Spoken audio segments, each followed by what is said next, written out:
E aí, pessoal? Bem-vindos a mais um episódio do Grad Coach TV, onde desmistificamos o mundo acadêmico e mostramos como trabalhar de forma inteligente para conquistar as melhores notas. Neste vídeo, vamos ver como elaborar uma proposta de pesquisa, seja para uma tese ou dissertação na graduação, mestrado ou doutorado. Seja qual for o nível, vamos mostrar como escrever uma proposta de pesquisa sólida. Este vídeo é baseado em um capítulo do nosso e-book gratuito sobre dissertação, que você pode baixar no site do GradCoach. Vou deixar um link para isso aqui embaixo do vídeo. Então, sem mais demora, vamos direto ao assunto. Mas antes de entrarmos em como escrever uma proposta de pesquisa, é importante darmos um passo atrás e fazermos a pergunta maior: por quê? Ou seja, qual é o propósito? Qual é a função de uma proposta de pesquisa? Se você entende esse porquê, então o como e o que, tudo fica muito mais claro e muito mais fácil de executar. Então, qual é a função da proposta de pesquisa? De forma bem simples, é comunicar de maneira muito clara e concisa, explicar sobre o que é a sua pesquisa e convencer o leitor, seja quem for, de que ele deve aprovar a pesquisa. Agora, convencer é a palavra-chave aqui. Se você não tem uma proposta convincente, na verdade, não tem nenhuma chance de ser aprovado. Então, do que você precisa convencer o leitor? Obviamente, não posso falar por todas as universidades, mas posso dizer que há algumas coisas em comum que elas procuram. Portanto, há pelo menos 3 coisas sobre as quais você precisa convencer o leitor. Primeiro, você precisa convencê-lo de que o foco da sua pesquisa está claramente articulado. Em outras palavras, está absolutamente claro sobre o que exatamente você vai pesquisar? Quais são as suas perguntas de pesquisa? Em que você vai focar? O que você vai abordar? O que você não vai abordar? Então, você precisa comunicar que sabe exatamente em que vai focar. A segunda coisa sobre a qual você precisa convencê-los é que sua pesquisa é bem justificada. Em outras palavras, você está preenchendo uma lacuna na pesquisa ou está apenas fazendo o mesmo que todo mundo já fez? Sua pesquisa tem uma justificativa clara em termos de originalidade, é algo novo, ou pelo menos algo em um novo contexto. Importância? É algo que vale a pena descobrir? Se suas perguntas de pesquisa forem respondidas, elas vão agregar algum valor ao corpo de conhecimento, ao setor em que você está atuando? Então, esse é outro requisito importante. A terceira coisa que você precisa convencê-los é de que sua pesquisa é viável. Agora, o que quero dizer com viável é que você consegue executar essa pesquisa dentro das limitações que você tem. Limitações como tempo, limitações como dinheiro, limitações como suas próprias habilidades de pesquisa. Então, você precisa mostrar para eles que, além de essa pesquisa valer a pena, você é a pessoa certa para o trabalho e que isso é totalmente viável dentro do prazo estabelecido. Mesmo as melhores ideias de pesquisa não serão aprovadas se não forem realizáveis, se não forem plausíveis dentro do seu contexto. Portanto, certifique-se de ser convincente nesse aspecto também. Se você não convencer o leitor em pelo menos esses 3 critérios, suas chances de ser aprovado são realmente pequenas, então pense bem nesses 3 pontos. Se você não consegue responder a essas perguntas, se não consegue responder a esses 3 pontos neste momento, talvez você queira voltar e pensar um pouco mais sobre o que exatamente você vai fazer e se isso é factível e se vale a pena fazer, antes de começar a escrever uma proposta de pesquisa. Caso contrário, você só estará perdendo tempo. Então, certifique-se de cobrir essas 3 bases. Tudo bem. Agora que já falamos sobre o porquê, vamos passar para como escrever uma proposta de pesquisa sólida para sua dissertação ou tese. Então, vou explicar como escrever uma proposta de dissertação ou tese analisando os componentes essenciais, os ingredientes essenciais, por assim dizer, de uma proposta sólida. Agora, é importante notar que há variações entre as instituições e algumas podem exigir um pouco mais. Algumas escolas podem querer um pouco menos do que o que discuto aqui. mas vou tentar cobrir os ingredientes essenciais para uma proposta de pesquisa realmente sólida.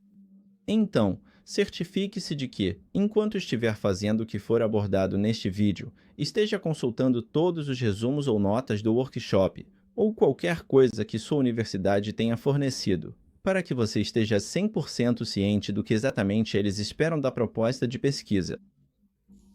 Certo. Então, chega disso. Vamos dar uma olhada nos ingredientes essenciais de uma proposta de pesquisa sólida. O ingrediente número 1 é um título provisório ou um título provisório.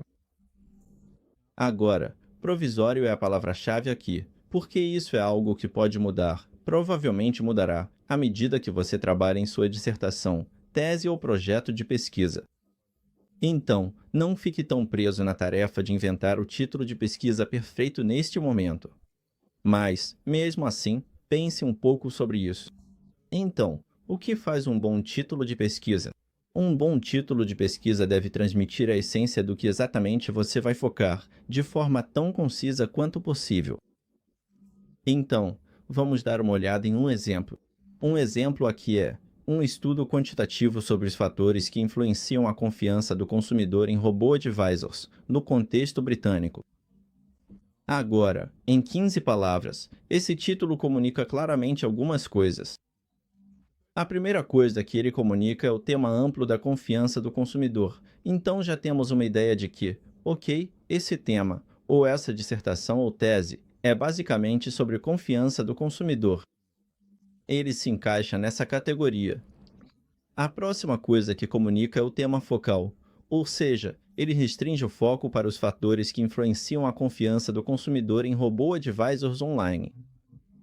Então agora estamos restringindo isso para um setor específico. Ele também define o contexto. Então, fica muito claro a partir desse título que isso se passa em um contexto britânico, dentro do Reino Unido. E outra coisa que ele estabelece é que se trata de um ambiente online. Robo-advisors são produtos online, então já sabemos que, ok, agora estamos falando de um contexto britânico e de um ambiente online, que é naturalmente bem diferente de um ambiente offline. E a última coisa que ele comunica é a metodologia, ou pelo menos dá uma pista, sobre o desenho da pesquisa, e isso é quantitativo.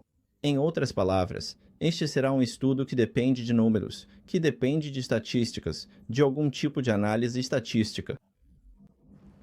Então esse é um bom exemplo de um título de pesquisa que transmite bastante coisa em cerca de 15 palavras. Agora, é importante dizer aqui que sua universidade pode ter algumas limitações em relação ao comprimento que um título deve ter. Eles podem até ter sua própria convenção, então certifique-se de conferir e de checar suas anotações, revisar suas anotações de workshop, seu guia de estudos, etc. Certifique-se de que você não está deixando de cumprir algum requisito específico da sua universidade. Mas, como eu disse, não se prenda demais ao título provisório, porque é apenas algo para colocar temporariamente. Claro que, quem for aprovar sua proposta de pesquisa não vai olhar apenas para o título provisório e tomar uma decisão com base nisso. Então, não fique muito preso a isso, mas talvez você queira usar este exemplo como uma boa forma de estruturar, como uma boa nomenclatura para um título. Certo, vamos passar para o próximo ingrediente de uma proposta de dissertação ou tese sólida. O segundo ingrediente de uma proposta de pesquisa sólida é uma introdução e um problema de pesquisa. Agora, isso pode aparecer como capítulos ou apenas seções, dependendo do formato que sua universidade prefere, mas você definitivamente precisa incluir ambos. Então, como você faz para escrever essa seção? A primeira coisa que você precisa fazer é fornecer uma visão ampla do tema e do contexto que você está analisando. Em outras palavras, apresente ao leitor o tema mais amplo. Por exemplo, confiança do consumidor, no exemplo anterior que eu te dei. Você vai apresentar uma visão geral do tema, introduzir a terminologia principal, apresentar qualquer jargão, qualquer coisa necessária para que o leitor compreenda o panorama geral do que você vai abordar. Depois de fazer isso, Você precisa funilar para o seu foco específico. Em outras palavras, o que exatamente você vai pesquisar? No que você vai se aprofundar na sua dissertação ou tese? O que é realmente importante aqui é não ficar preso apenas no porquê, mas também focar no porquê. Na verdade, o porquê é, talvez, ainda mais importante. Em outras palavras, como a sua dissertação ou o seu tema de tese é justificado? Qual é a lacuna na pesquisa que você vai preencher? Por exemplo, você pode argumentar que já existe uma grande quantidade de pesquisas sobre o tema X, mas que esse tema ainda não foi abordado no seu país específico ou no seu setor específico. E, no seu país específico ou no seu setor específico, há motivos para acreditar que as pesquisas existentes podem não ser aplicáveis. Pode ser por questões culturais. Pode ser por questões regulatórias. Mas se você for argumentar que, existe uma grande quantidade de pesquisas já feitas, mas que elas não se aplicam necessariamente ao setor X ou ao país X, então certifique-se de justificar o porquê disso. Outra abordagem que você pode adotar é dizer que já existe muita pesquisa sobre o tema X, mas que essas pesquisas foram feitas há bastante tempo e o contexto mudou de forma bastante significativa. Então, vivemos em um mundo onde há mudanças constantes, muitas delas impulsionadas pela tecnologia, e isso pode ter algum impacto sobre o tema que você está analisando. Você pode dizer, bem, os tempos mudaram, e por isso precisamos revisitar esse tema. Precisamos reavaliar a validade do estado da pesquisa nessa área, porque existem essas novas variáveis que podem mudar completamente o cenário. Outro argumento que você pode apresentar é que as pesquisas existentes têm limitações metodológicas.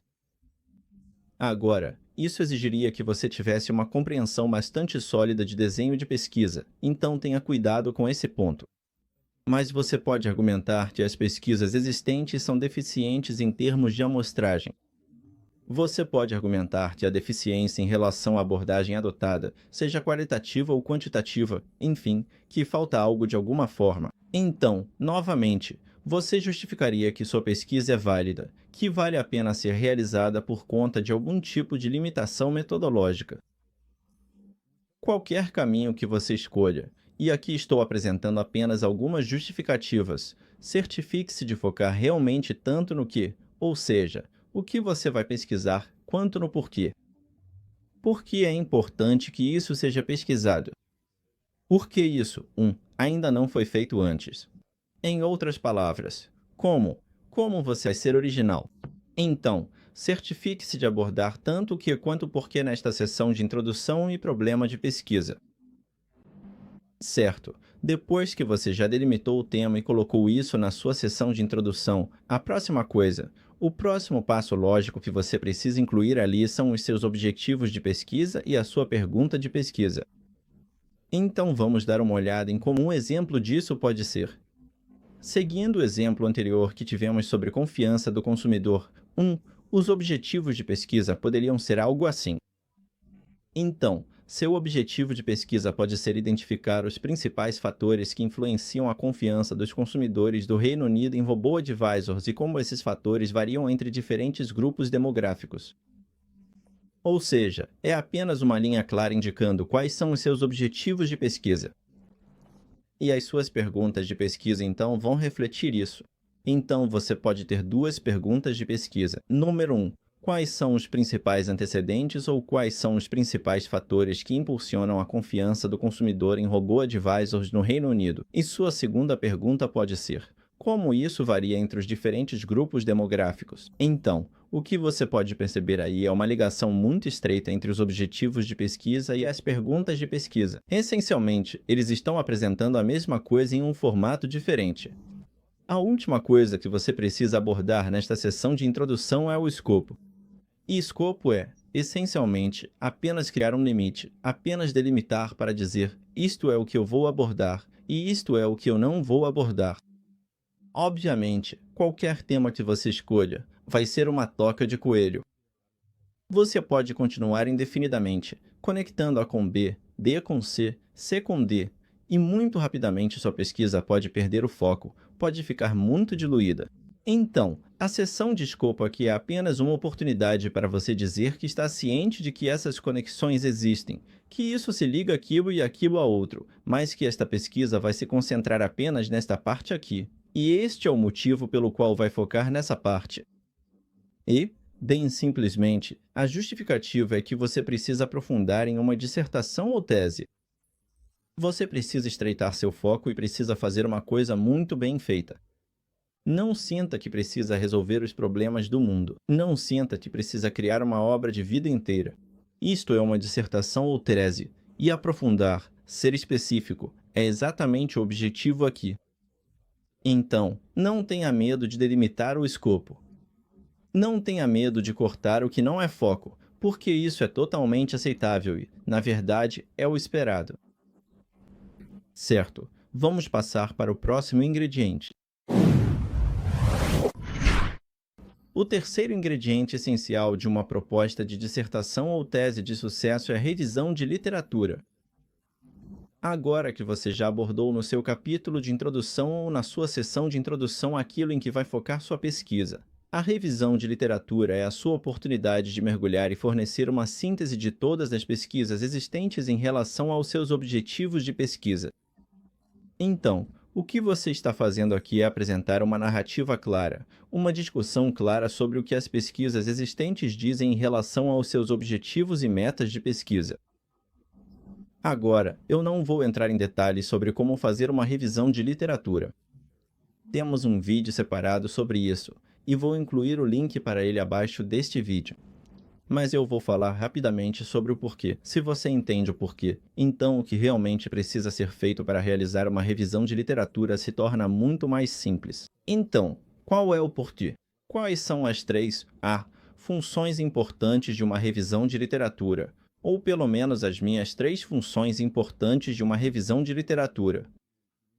Então, a primeira coisa que você precisa demonstrar na sua revisão de literatura é que você está muito familiarizado e entende o estado atual da pesquisa. Você não pode assumir dentro do mundo acadêmico. Você certamente não pode assumir nenhum tipo de pesquisa sem realmente entender o que já foi feito. Então, a primeira função da revisão de literatura é mostrar que você fez sua leitura, que você fez sua lição de casa e que sabe exatamente o que já foi feito, quem disse o quê, como tudo se encaixa. Então, isso é muito, muito importante. A segunda função da revisão de literatura é demonstrar a lacuna. Assim como mencionei na sua introdução, onde você vai falar sobre a sua lacuna, você vai desenvolver isso aqui ou talvez retomar um pouco esse ponto e mostrar como existe uma necessidade real para a pesquisa que você vai realizar. Então, isso faz parte da justificativa da sua pesquisa. Você precisa mostrar que fez a leitura e encontrou a lacuna, encontrou a peça que falta, ou uma das muitas peças que faltam na pesquisa existente. A terceira função da revisão de literatura é informar qualquer tipo de decisão metodológica. Então, quando se trata do desenho da sua pesquisa, seja ela qualitativa ou quantitativa, isso deve ser informado, pelo menos em parte, pela pesquisa já existente. Em outras palavras, o que as pessoas já fizeram no passado? Como outros pesquisadores, como outros autores abordaram isso? Você pode se basear nisso ou pode dizer, bem, aí está o problema. Mas, de qualquer forma, você deve prestar atenção às abordagens metodológicas dos pesquisadores anteriores na sua área e mostrar que está ciente do que eles fizeram. Além disso, você pode conseguir aproveitar a pesquisa já existente. Muito frequentemente, pelo menos em estudos quantitativos, eles publicam seus conjuntos de perguntas, publicam as escalas, etc., etc., e tudo isso já passou por muito trabalho prévio, então você pode utilizá-los sem precisar criar o seu próprio do zero. Ou, claro, você pode expandir a partir deles. Então, é importante entender esses três componentes, ou pelo menos esses três objetivos de uma boa revisão de literatura, porque isso vai garantir que você escreva algo que aborde todos os requisitos essenciais. Uma coisa com a qual você deve tomar muito cuidado ao escrever essa sessão de revisão de literatura é não cair na armadilha de fazer uma escrita apenas descritiva. Em outras palavras, é muito fácil ir lá e escrever uma revisão de literatura que basicamente seja apenas um histórico do que todo mundo já disse. Isso não é o que uma boa revisão de literatura deve ser.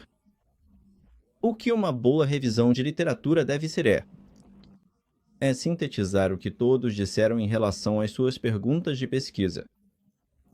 Então, se suas perguntas de pesquisa forem, vamos pegar o exemplo anterior, se você estiver pesquisando os motivadores, os antecedentes da confiança do consumidor, o que você deve procurar em uma revisão de literatura é detalhar, bem, quais são os motivadores que as pessoas encontraram anteriormente em suas pesquisas.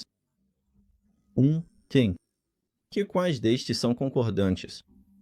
Quais destes são discordados? Onde há alguma discórdia? 1. Como isso se desenvolveu ao longo do tempo? Como isso é a. Potencialmente relevante ou irrelevante? Como isso está criando uma lacuna na pesquisa para minha pesquisa específica? Então, você precisa apresentar uma síntese de tudo o que já foi dito, não apenas um relato puro disso. Seu texto precisa ser analítico, não apenas descritivo. Agora, nós temos um ótimo post no blog do GradCoach que oferece uma boa comparação entre escrita analítica e escrita descritiva, e isso é uma ótima maneira de certa forma, avaliar onde você se encaixa em relação à sua escrita, avaliando se você está pendendo demais para um lado ou para o outro.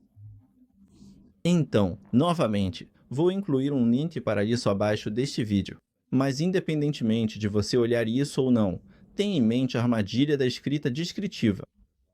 Não forneça apenas um relato do que todo mundo disse. Você precisa trazer isso de volta para como isso é relevante para a minha literatura, ou melhor, para a minha pergunta de pesquisa.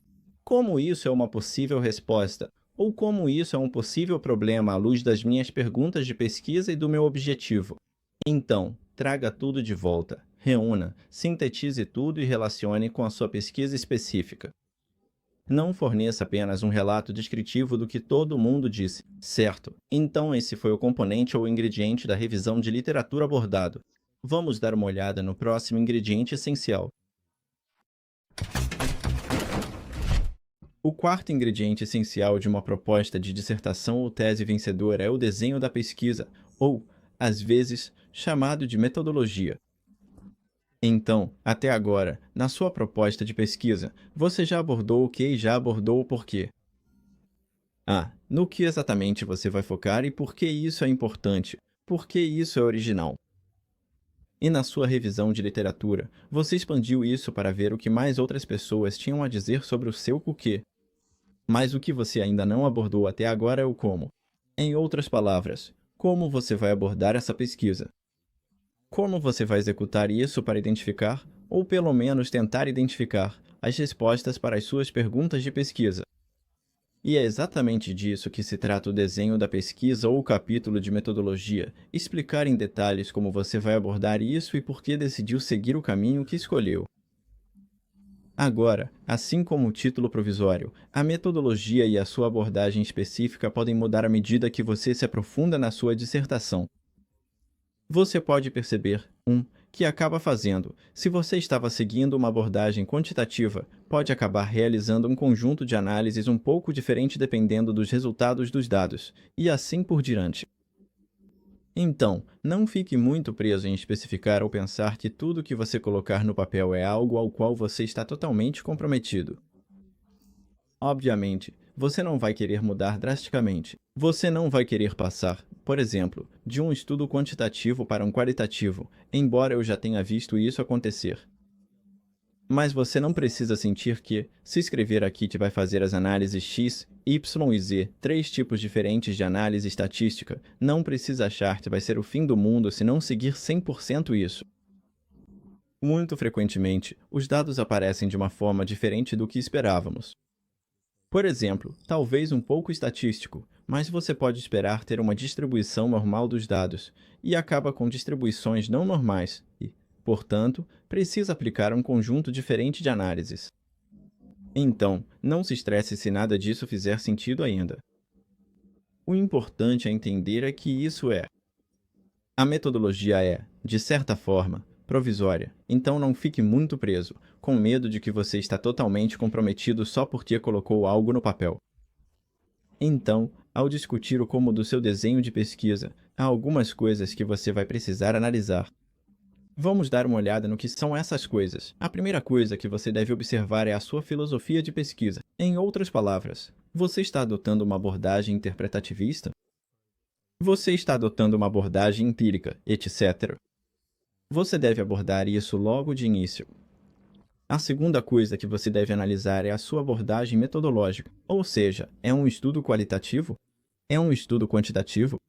Talvez você vá seguir um caminho de métodos mistos, onde incorpora um pouco dos dois. Você precisa analisar isso. A sua amostragem é realmente importante. Ou seja, quem será a sua amostra? De quem você vai coletar os dados?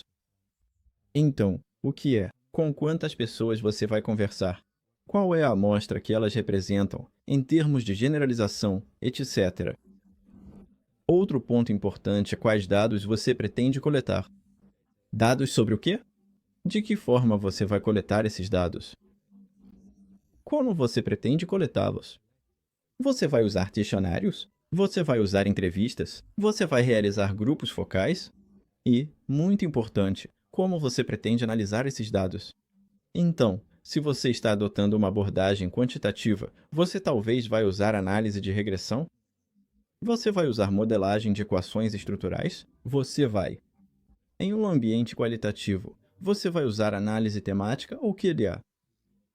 Essas são todas escolhas de desenho de pesquisa que você precisa fazer e, mais importante ainda, não apenas discutir o que você vai fazer, ou seja, o que você vai escolher para cada uma dessas variáveis, mas por que você escolheu. Em outras palavras, qual é a sua justificativa? Ao longo de toda a sua proposta, você precisa justificar tudo. Você precisa explicar por que você escolheu seguir por esse caminho e não por outro. Lembre-se de que sua dissertação ou tese está avaliando suas habilidades de pesquisa. Ela está avaliando se você é capaz ou não de realizar uma pesquisa rigorosa. Então, quando você está propondo que vai abordar o tema X e vai fazer isso de determinada maneira, eles querem ver que você entende o porquê, que você entende por que essas são as escolhas apropriadas. Agora, para ser justo, dependendo do seu nível de pesquisa, suas escolhas de desenho de pesquisa e metodológicas podem ser mais limitadas por questões práticas.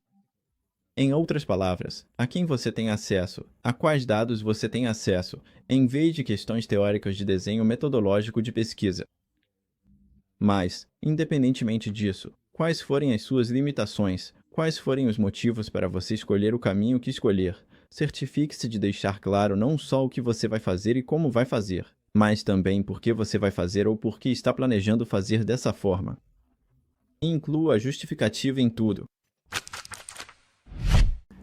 Vale dizer que, se você não tem 100% de certeza sobre a sua metodologia, se não tem 100% de certeza sobre o seu desenho de pesquisa, faz sentido consultar alguém que saiba mais do que você, de preferência, seja um especialista na área. Pode ser alguém da sua universidade. Pode ser alguém que você conheça em sua vida pessoal. Você também pode, com certeza, entrar em contato com um de nós aqui do Grad Coach.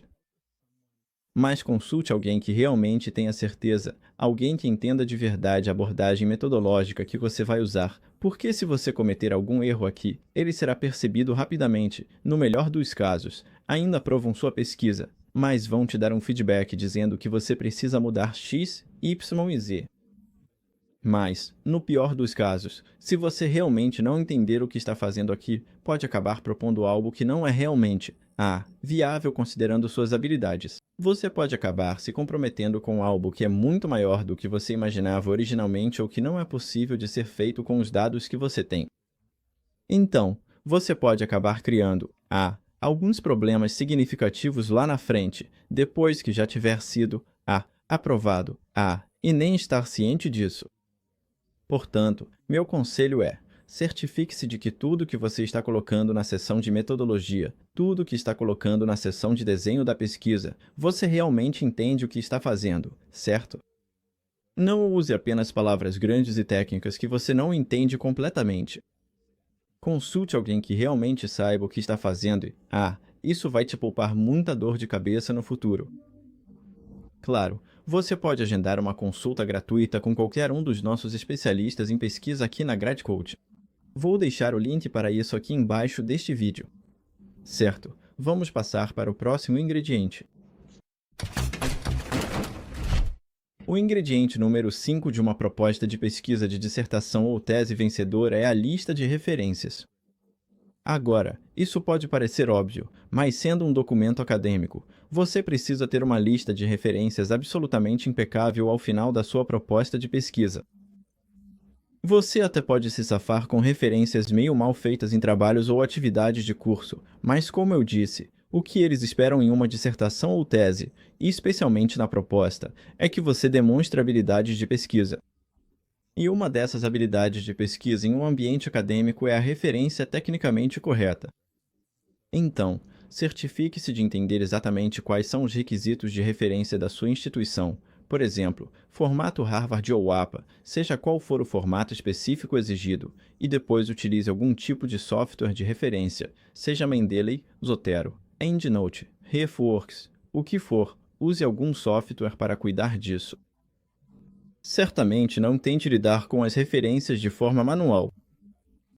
Pode parecer algo óbvio, mas você ficaria surpreso com o que já vi em algumas dissertações e teses. Então, certifique-se de que suas referências estejam 100% corretas. Utilize algum software de referência. Nós já fizemos vídeos tutoriais tanto sobre o Mendeley quanto sobre o Zotero. Eu sou bastante fã do Mendeley. Vou incluir os links para esses vídeos aqui embaixo. Um ponto importante sobre essa seção de referências é que você não deve cair na armadilha de pensar que suas referências e citações só acontecem na seção de revisão de literatura. Suas referências devem aparecer praticamente em todas as sessões que discutimos.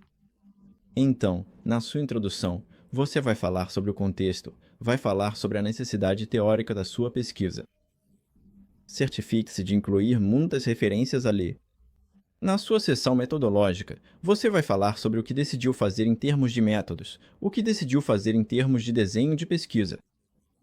Novamente, essas decisões precisam ser fundamentadas com algum tipo de justificativa, e essas justificativas devem ser baseadas em alguma teoria, então você deve ter referências, deve ter citações.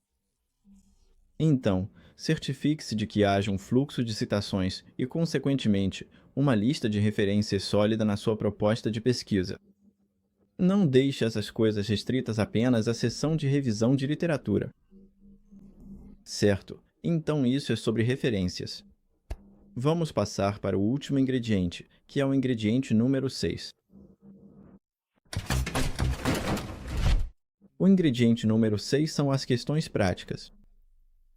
Agora, questões práticas podem ser algumas coisas diferentes. Isso pode variar de escola para escola, de universidade para universidade.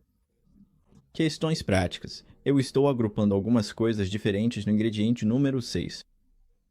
Basicamente, estamos falando de tudo que se relaciona aos componentes práticos, à implementação, à execução do seu projeto de pesquisa. Algumas das coisas que você pode considerar aqui são, por exemplo, um plano de projeto. Isso pode ser algo como um gráfico de Gantt ou algum tipo de plano de projeto, seja no Excel ou em qualquer outro software de planejamento de projetos.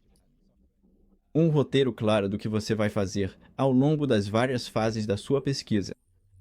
Quanto tempo você vai dedicar à atividade X? Quanto tempo você vai dedicar à atividade Y? Que margens de segurança você incluiu? Você reservou tempo para comunicação com seu orientador ou supervisor? Basicamente, mostrar que você pensou cuidadosamente em como vai realizar esse projeto e que esse plano é razoável e viável dentro do tempo que você tem.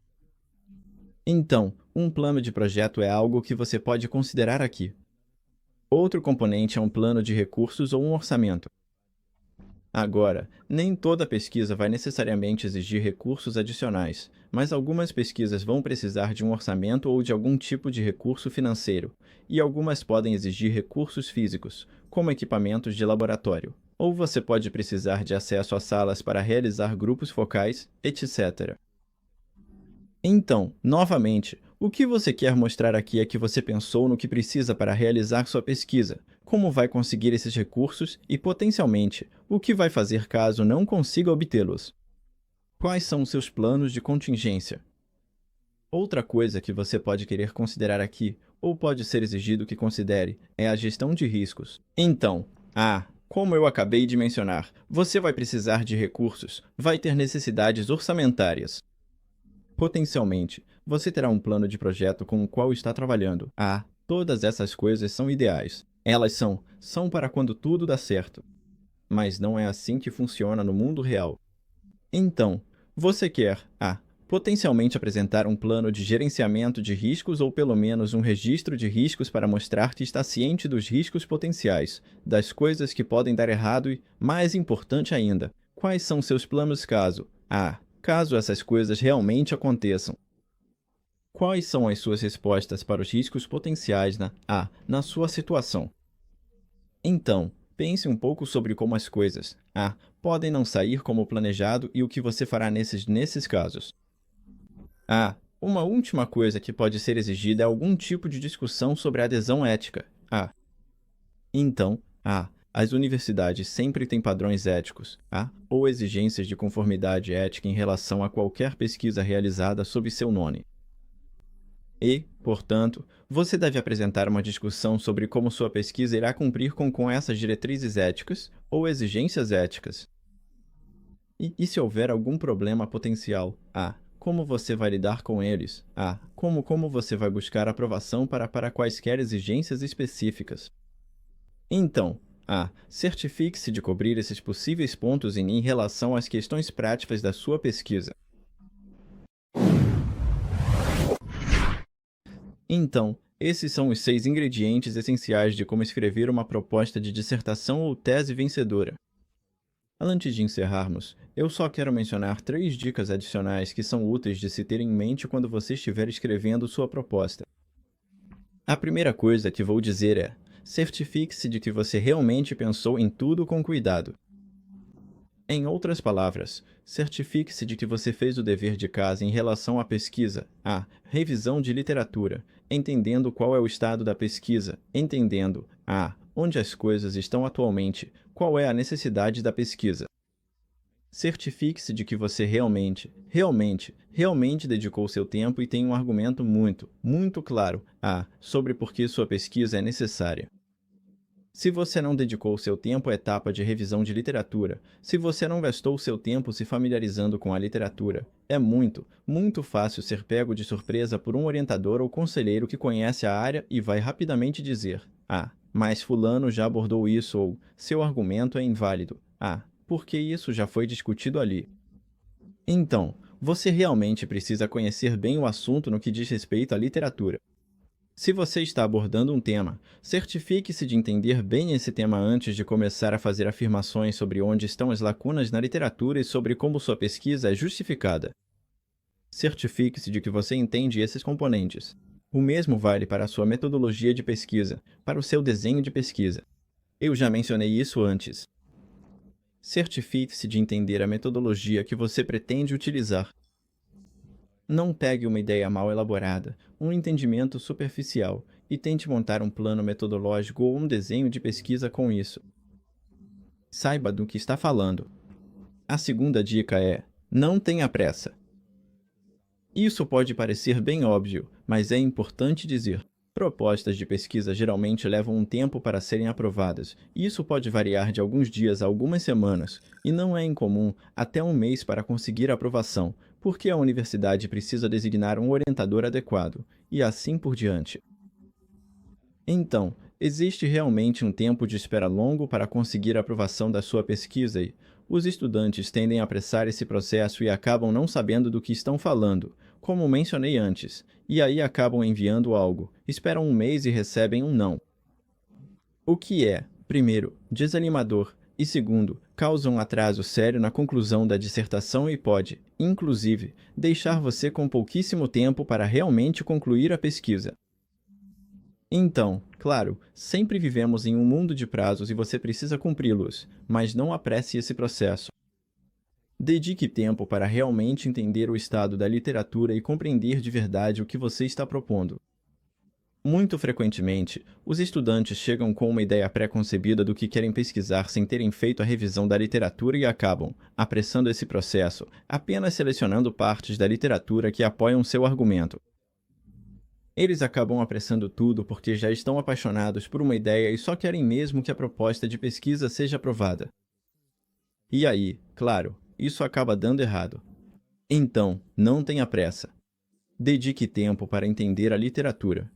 Dedique tempo para entender o desenho de pesquisa que você vai utilizar ou consulte alguém que realmente possa confirmar isso para você. Assim, não apresse esse processo. Dedique tempo e esforço e busque a aprovação logo na primeira tentativa, em vez de tentar empurrar algo mal elaborado e depois receber críticas, tendo que ficar indo e voltando até finalmente conseguir a aprovação e acabar com pouquíssimo tempo para realmente fazer sua dissertação ou tese.